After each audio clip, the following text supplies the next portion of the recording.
Well, good morning, my YouTube pals. I'm making this video in the car because, honestly, this is an issue, a topic that's really fresh in my mind and really weighing heavily on my my heart. So, I want to talk a little bit about Jiu-Jutsu. Now, if you're watching this video, I hope that you're looking for some culture, maybe some history, and maybe even some lineage background, things that would answer your questions before you felt like you needed to ask them. Let me just say that I don't care what art you train in. If you love it, man, God bless you. Good for you. If you're learning from it, then you've got a good instructor. And if somehow you can use that for self-defense, well, it's been time well spent. Okay, let's talk a little bit about background. I am often asked questions about my lineage in martial arts.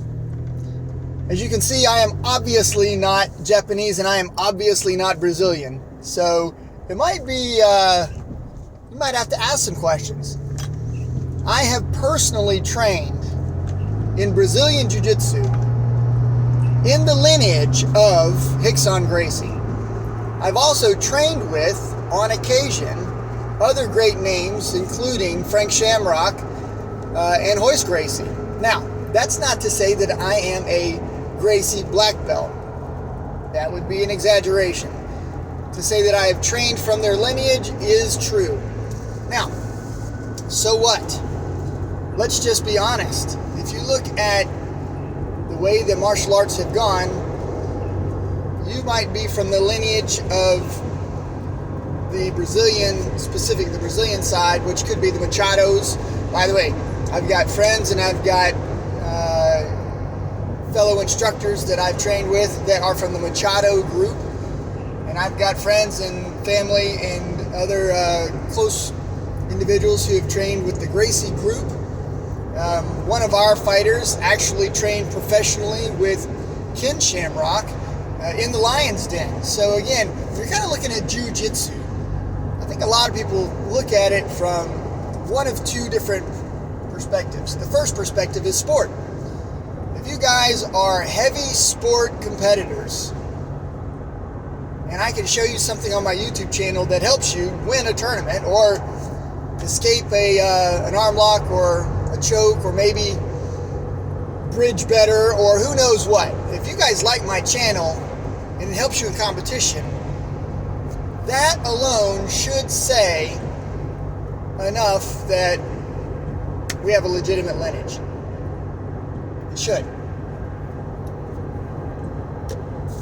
If I'm helpful and my videos are good and you like them and you're using them, you should immediately say, this is quality material, I like it, I want to watch or I want to subscribe to the channel. The guy seems legit.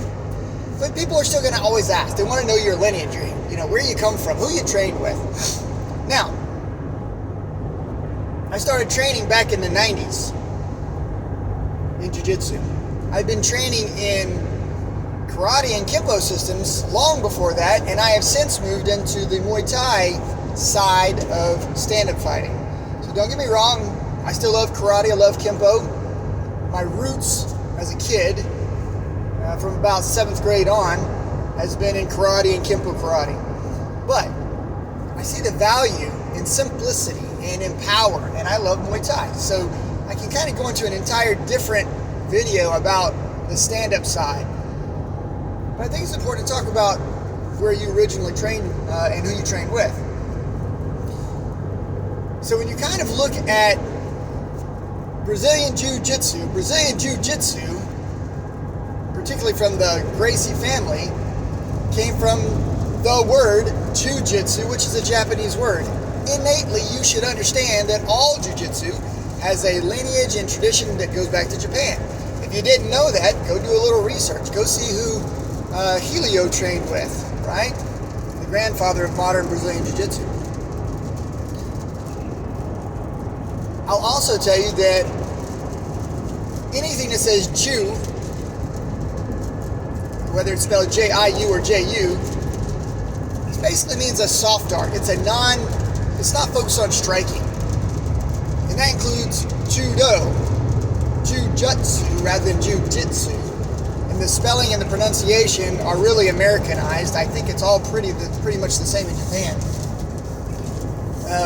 They use a different system they don't have letters like us, they have characters. So when you're looking at kanji, Jiu-Jitsu is basically Jiu-Jitsu no matter where you come from or what your lineage is.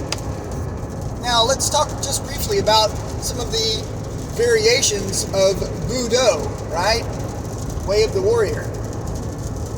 So Bushido is the way of the warrior, and Budo is basically the way of combat or the way of war. And that is an all-encompassing Japanese term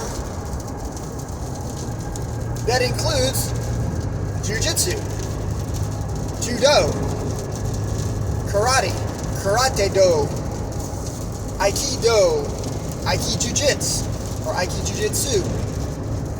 It includes Kendo, Kinjitsu, Kyudo, which is the way of the bow, by the way. It's just it's an overarching family of samurai skills.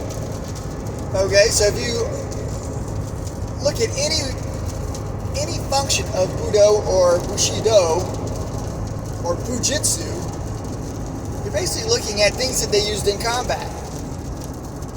So in the event that you ended up in close quarter combat as a samurai, or maybe as a peasant, not of the samurai class, whatever it is that you did, kobudo, meaning traditional wooden weapons, you might be using a tonfa or a bow staff to fight against a samurai who had a sword. You were at a great disadvantage. The bottom line is, in the event that you were disarmed or you were caught without your weapon with you and you fell back on striking, or you fell back on wrestling or grappling, it really is a function of a self-defense concept or a self-defense art. And that's really what I think Jiu-Jitsu is. Judo is sport. Karate is more of the combat. Karate-do is more of the sport. Generally speaking, you kind of differentiate things by the terms. Needless to say, I'm a self-defense training instructor with over 40 years of martial arts experience. I have done a little bit of everything. After my experience of doing a little bit of everything, to include Chinese arts, Japanese arts, Korean arts, and Brazilian flavored Jiu-Jitsu, what I'll tell you guys is that I really like the Brazilian Jiu-Jitsu function more so than the Japanese style small circle Jiu-Jitsu. I just like the Brazilian flavor more. It's a ground focused art. That's what I teach. That's what I'm good at. Now, can I do some of the Wally J small circle stuff? Sure I can. Can I do some of the O-Sensei's Aikido or Aiki Jiu-Jitsu? Very little. I'm not good at it. I am extremely good, and I feel confident in the Brazilian, I always say flavor, the Brazilian flavored Jiu-Jitsu. Okay. All that being said, if you're watching my videos and you're wondering about my shoes, like, Curtis, why are you wearing wrestling shoes? Are you a wrestler? No, actually, I've got no training in wrestling, although I've been to a variety of events where we did wrestling moves. I can single leg, I can double leg, and I can ankle pick a lot of people. I don't like the fact that you give up your back, so I'm not a wrestler. But I have taken bits and pieces of wrestling, and I have used them in Jiu-Jitsu. So if you're worried about my shoes, and it's so distracting that you don't get any value out of the video, you're not looking at how good our throws are, how good our position escapes are, or our ability to hold the top position. You're not looking at our ability to make arm locks, leg locks, chokes, and any variation of escape or combination of any of those things. If you're not looking at that and you're distracted by the shoes, my recommendation to you is get focused, man. Sambo is a judo or jiu-jitsu variation used or taught in Russia, right? It's very jiu-jitsu or judo-like.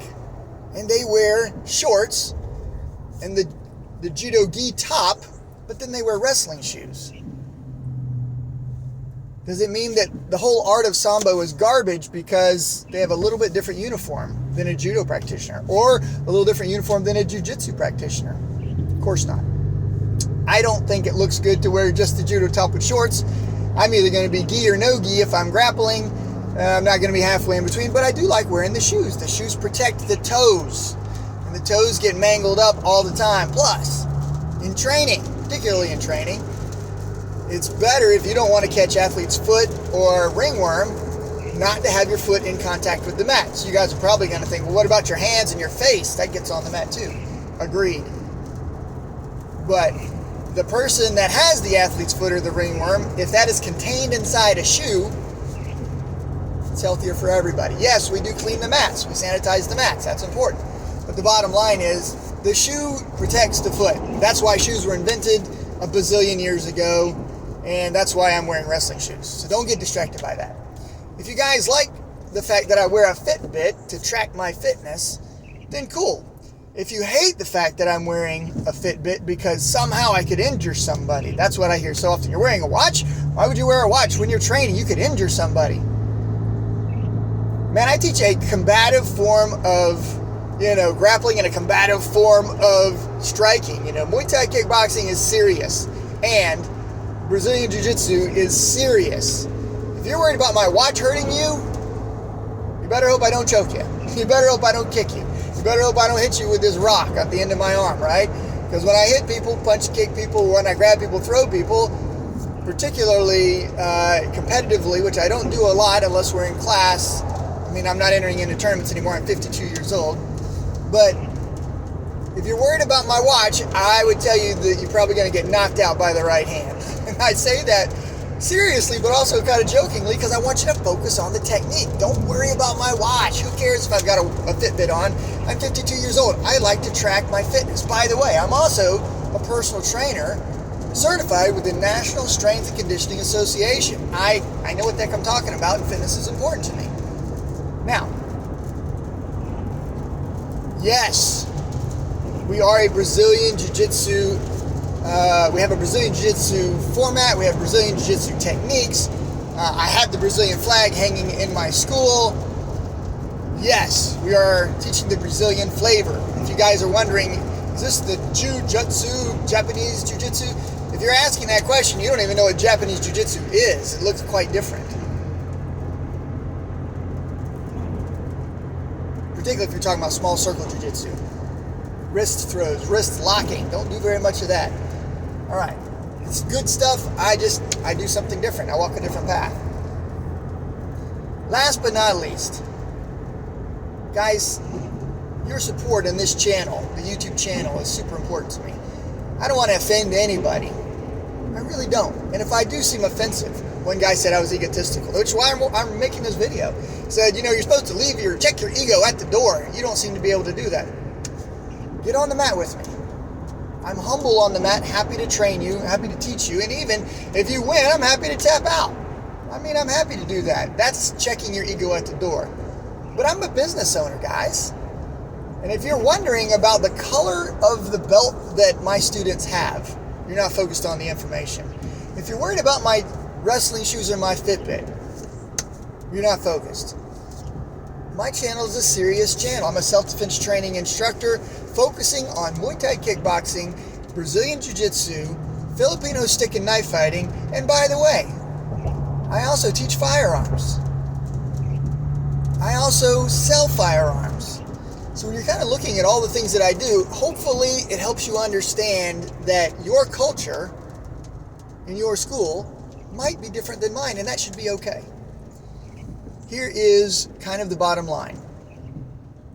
If you're a sport jiu-jitsu guy and I can help you, great, watch the channel. I am a self-defense training instructor. I want my students to fight and fight hard and get good at self-defense because their life could be dependent on it. I don't really care if students win a trophy or not. And yeah, a lot of our students have competed. I've competed. But I don't really care so much about that. What I want is, do you have confidence in your ability to grab somebody and throw them to the ground, get in a top position, choke, arm lock, leg lock, or otherwise incapacitate the person, can you do that? If you can, your jiu-jitsu is good. If you can't do that, particularly for the competitive guys, if you can't make the throw and you're going to, in combat, in the street, you're going to get on your butt and scoot towards somebody, well, the first thing is they're going to stomp on you and likely hurt your ankles, things that are illegal in competition. The second thing is that if you do tie them up, you better be able to take a punch, because probably they don't know competitive rules don't allow you to punch. People in the street don't know those rules, and they don't care even if they did know those rules. They're going to punch you. Be ready to take a punch. So when you're kind of looking at my focus is not on shoes, watches, or the color of the belt. If somebody is promoted in my system, it's promoted because I genuinely believe that they can do the material, regardless of what anybody else says, or if they like the variety of color that I use. No, I don't go white and then blue. We have a lot of other intermediate belts. We do that because it helps stage what they need to know point by point. These are milestones, so to speak. So needless to say, if you love your system of belts, man, keep your system of belts. If you love not wearing shoes, don't wear shoes. If you love not wearing a watch or a Fitbit, don't wear it. But guys, get focused on the training. The training is all that matters. At least that's the way I feel. If you've missed that in any of my other videos and you're watching this video, hopefully that clarifies things. Now, am I willing to have dialogue about history and lineage? Am I willing to have dialogue about, well, why would we have a different color system? Yes. Send me a private message on Facebook and let's have that discussion. Or you can comment and maybe we'll have a discussion by telephone, right? Having these things on YouTube, it's a lot. It's a lot of typing, to be honest with you. And trust me, I want comments on YouTube. It helps the channel. But I don't really want to entertain that so much. Let's talk about training. Right? If you like the training, I want to hear your comments. If you don't like the training, I'm willing to say, okay, well, what's wrong? Let me see your example. Give me your video or direct me to your page. I want to see you do it. Or just come visit me, man. Let's go train together. I'd love to have you in my school.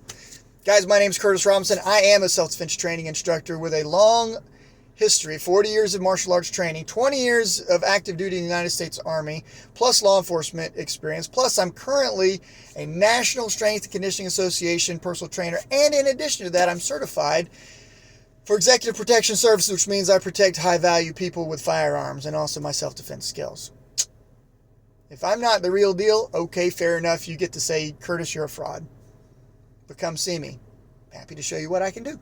Y'all take care. God bless you. And train hard.